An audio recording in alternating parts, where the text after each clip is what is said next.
Just look at this loading screen.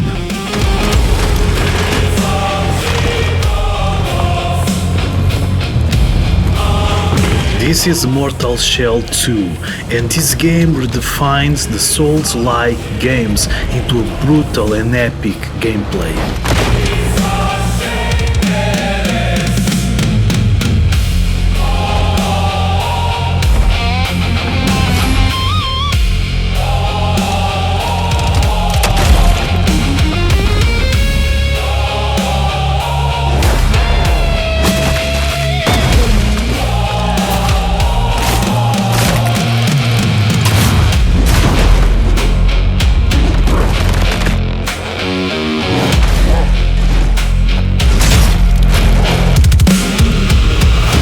To understand what Mortal Shell 2 is doing, it's worth going back to the first game for a moment. Mortal Shell was obviously inspired by the Dark Souls and the games that came after it. But it wasn't trying to hide that. What made it interesting was that the way it handled your character. The shell system is basically the closest thing the game has to a class system, but it works differently. You don't pick a warrior, rogue or mage from a menu at the start and then spend the rest of the game with that character. Instead, you find these different shells while exploring, and each one has its own stats and abilities. So you can change the way your character works without completely starting over. That was pretty a good idea, especially because it fitted the world of Mortal Shell. You're basically taking over the remains of other warriors, so the character system actually made sense with the setting. Hardening was another big part of it. You could turn yourself into stone for a short period of time and absorb an incoming hit. It sounds simple, but it changed how you approach fights, because you didn't always have to dodge away from an attack. You could stay in front of an enemy, attack, harden at the right moment, and then continue the fight. Those mechanics gave Mortal Shell its own personality, even though the overall structure was very familiar to anyone who had played a Souls game before. The problem was that first Mortal Shell was a fairly small game. There wasn't necessarily anything wrong with that, but you could see that some of the ideas had more potential than the game had room to explore. The shell system could have been deeper and the world could have been bigger. There could have been more reasons to experiment with different builds, and that's basically where the sequel comes in. The first thing you're going to notice when you compare the two games is the difference in scale.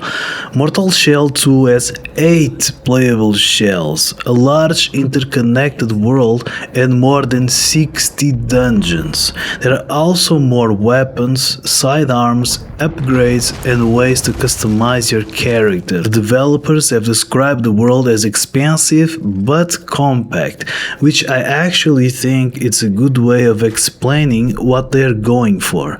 It's not trying to be one of those massive open world games where you spend 20 minutes riding across the map just to reach the next objective. The idea seems to be that the world should be dense enough that exploring is actually worth your time. You might see a path that isn't part of your objective and decide to follow it, which actually happens to me all the time. You might find a new shell, a weapon, an upgrade, or something related to the story. That's a much better reason to explore than simply having a huge map.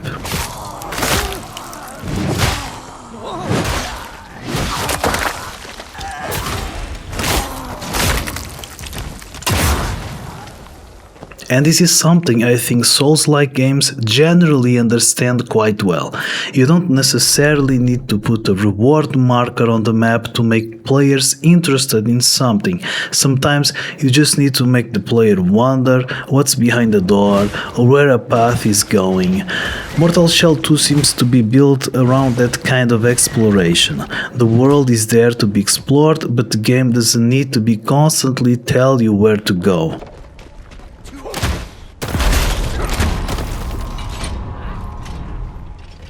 Okay, you don't need to see this part, this was very embarrassing.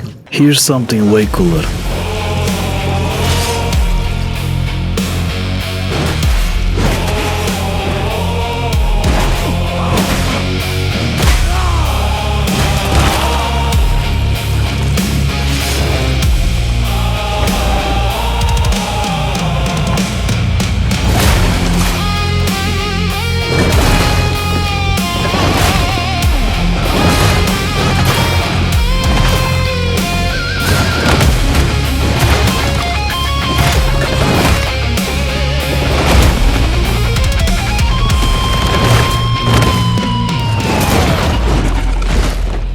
The biggest change is the combat. The biggest mechanical change in Mortal Shell 2 is probably the removal of stamina. If you have played Dark Souls, Elden Ring, or pretty much any traditional Souls-like, I actually like a lot the first Berserker Kazan. That was a really cool game. Anyway, if you are used to play this kind of games, they all have stamina bar. Every attack uses some of it, dodging uses some of it, and blocking uses it as well. And that means you have to constantly think about how much stamina you have left. You might have an opening to attack, but if you have already used too much stamina, you have to wait and probably get killed. Mortal Shell 2 doesn't work that way.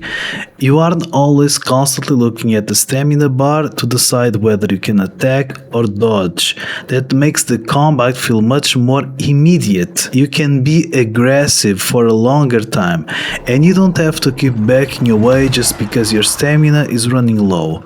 But that also creates a problem for the developers. If you can't attack and dodge without worrying about stamina, what stops the combat from becoming too easy? The answer is that the enemies have to do more of the work. You still need to understand their attack patterns. You still need to know when you can safely attack and when you should back off. You still need to pay attention to your positioning. So instead of managing stamina, you are spending more time paying attention to what's happening in the fight. I think that's probably the biggest difference in how the combat feels. The game isn't constantly asking you whether you have enough stamina to do something. You're more focused on whether doing it right now is actually a good idea. But why the combat doesn't just feel easier? This is where the stamina change gets more interesting. Removing stamina doesn't automatically mean that the game becomes easy. It just removes one of the limitations that Souls-like combat normally uses. In Dark Souls or Elden Ring, part of the challenge is managing that resource correctly. If you attack too many times, you might not have enough stamina to dodge. If you dodge too much, you might not have enough left to attack. Mortal Shell 2 takes that particular problem away, but you still have to deal with the enemy itself. You can attack more freely, but the enemy can still interrupt you. You can dodge more freely too, but you can still dodge into an attack. You can stay aggressive, but you still need to know when you're actually safe. So the combat becomes less about watching a resource bar and more about understanding the fight. Personally, I think that's a pretty interesting direction for a Souls-like because it changes the pace without completely throwing away the things that make the genre work. It also makes the game feel more aggressive. You're not always waiting for the perfect moment to use one attack and then retreat. You can stay in the fight and react to what's happening. That makes the combat feel faster, but it doesn't necessarily mean that you are just mashing buttons. You still need to know what you're doing, boy.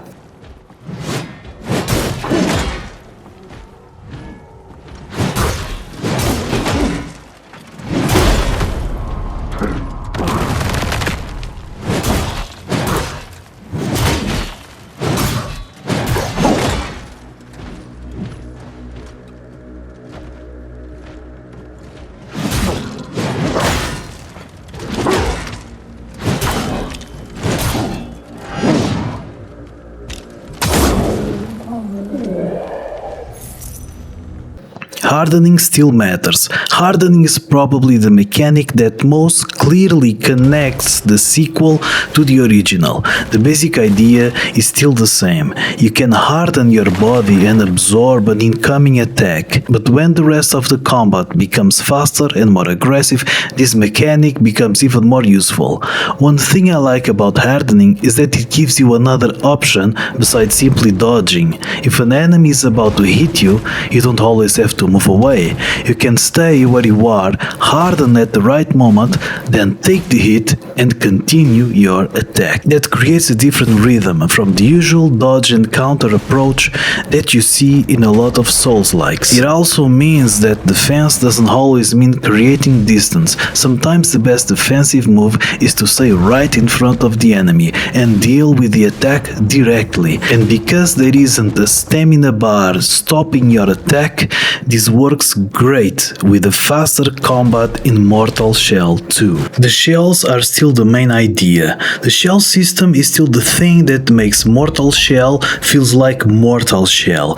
There are 8 different shells in the sequel, and each one changes the way your character works. They're basically the closest thing the game has to classes, but you don't choose one and forget about the others. You find them as you explore, and once you've unlocked them, you can experiment with different setups. That's useful because not every player is going to enjoy playing the same way. Maybe you like staying close to enemies and attacking constantly, or maybe you rather have a more defensive setup. Maybe you want to build around a particular weapon. Having different shells give you room to change the way you play without having to start a completely new character, and I find that really awesome. It also fits the world much better than a normal class system would. You're not just choosing a menu option that says warrior, you're actually finding the remains of these characters and using their bodies. That's so badass. It's a small thing, but it helps the progression system feels connected to the setting instead of just being another RPG menu. There's a lot more to build around. In Mortal Shell 2, the shell is only part of your character. You also have your weapon, seals, starstone, sidearms, and other upgrades, so there are a lot of different things that can influence how your character plays.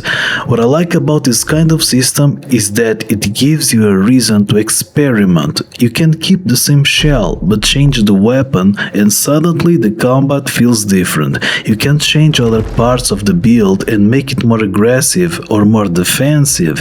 You can also use the sidearms as another tool depending on what you're fighting. That's more interesting than simply giving you a skill tree where every upgrade is basically another percentage increase to your damage or health.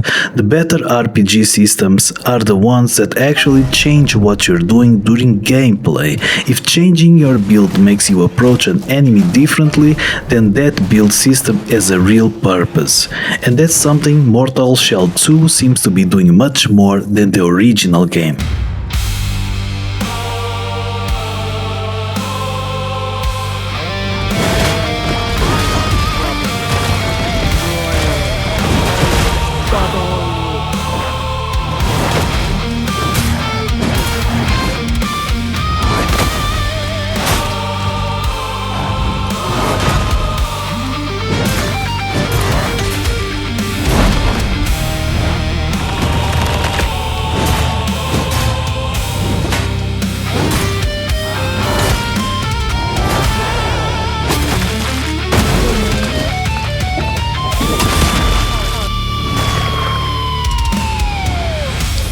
The guns look awesome. One of the things that immediately stands out in Mortal Shell 2 is the inclusion of firearms.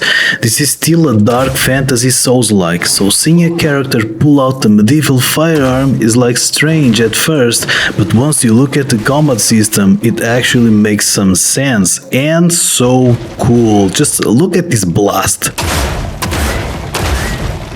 Because the combat is faster and you're not restricted by stamina, ranged weapons give you another option. You can start an encounter from a distance, put pressure on an enemy, or use the weapon to create an opening before going back into melee combat. The important part is how useful these weapons actually are. If they become a way of avoiding the normal combat completely, then they could take away from what makes the game interesting. But if they are just another tool that you have to learn when and where to use, then they add something to the system, and in this case is damn awesome. That's something I'll definitely pay attention to while playing, because it's one of the clearest examples of how the sequel is trying to expand beyond what the original game was doing.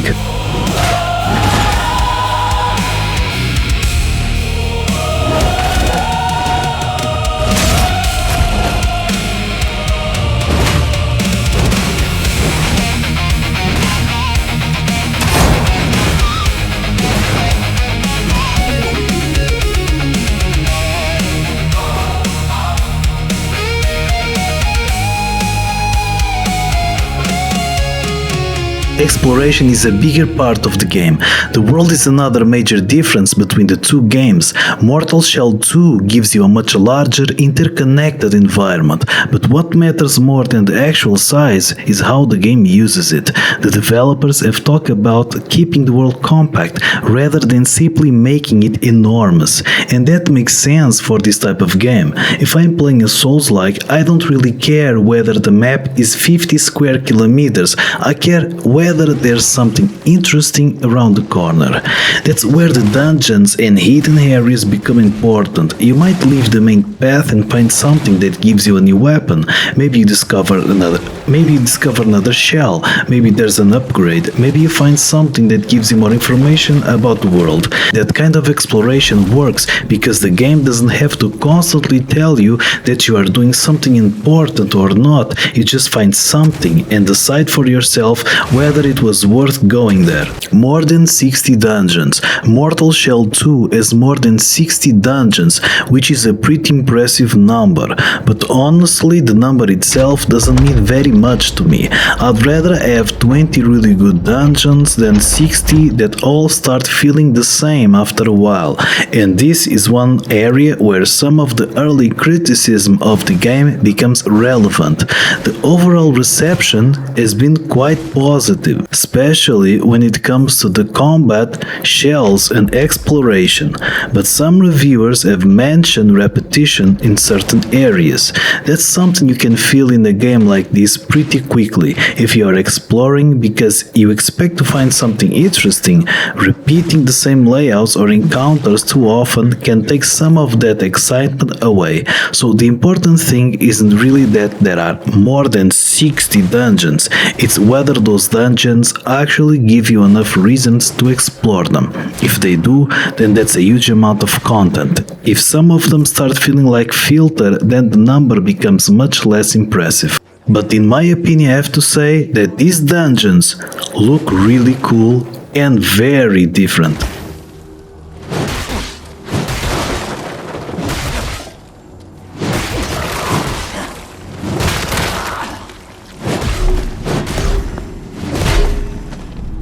How big is this game for a small studio? One thing that makes Mortal Shell 2 more interesting is the size of the team behind it.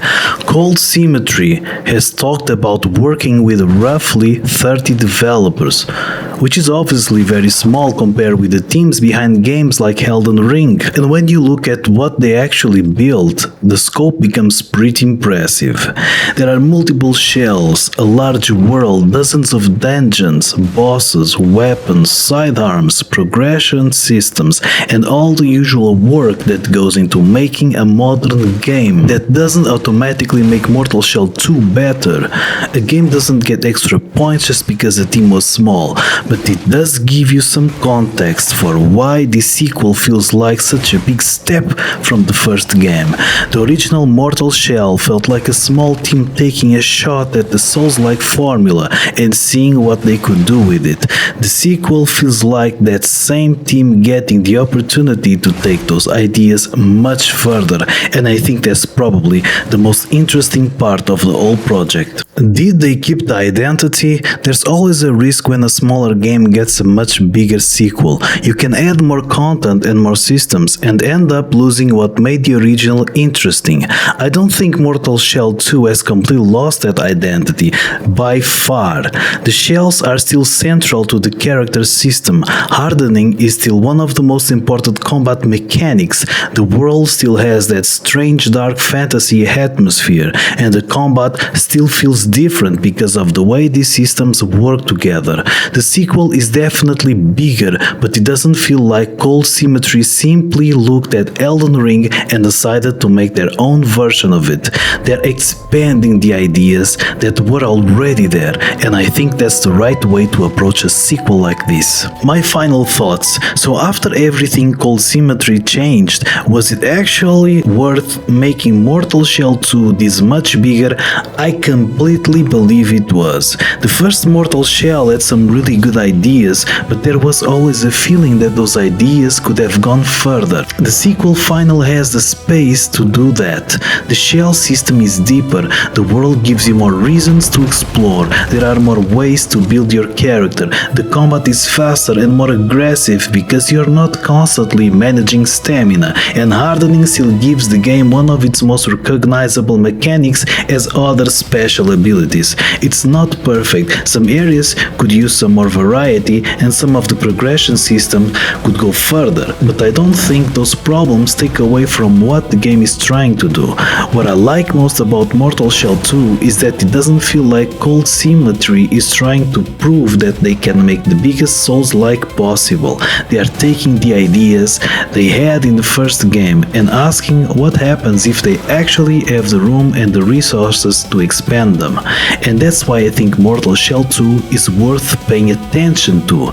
Not because it's going to replace Dark Souls or Elden Ring, it doesn't need to. It's doing something very different. And after playing so many Souls-likes that follow the same basic formula, having a game that's willing to change some of those rules, it's actually awesome. Mortal Shell 2 takes the original idea of the shell, builds a much bigger game around it, and changes the way combat works, and gives the player a lot more freedom to experiment and explore. Whether you prefer this approach to the traditional Souls-like formula will probably come down to what you enjoy about these games in the first place, but at least the developers have given us something worth talking about, and for a relatively small studio, taking Mortal Shell from the compact game we got in 2020 to something this ambitious is quite an achievement. Thank you so much for watching, see you next time.